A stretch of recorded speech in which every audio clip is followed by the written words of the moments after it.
Hello, and welcome to How the Heck.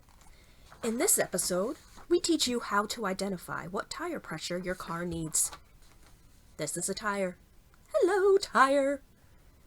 PSI stands for pounds per square inch, and on the tire you will find an indication that tells you what the maximum PSI should be in that one tire. However, you don't want to have it be at the maximum when you are putting air in the tire. The air in the tire needs to be less than that, and it needs to be put in when the tire is cold.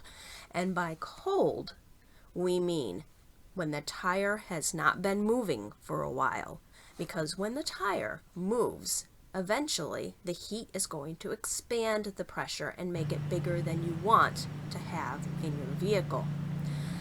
And as you can see in this particular line on the bottom, it is 51 psi as a max. When I'm putting air in, don't want that. So go to your driver's side door, and in the door jamb you're going to see a label that will tell you exactly how much PSI should be in each tire you have.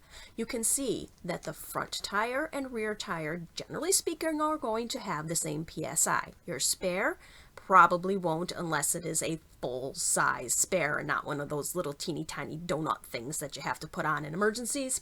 So if you can see, it says right there, cold tire pressure. So make sure that you haven't been driving your vehicle around before you put the pressure in. Next time, we'll talk about how to check the pressure in your tire and how to put air in it. Thank you for watching.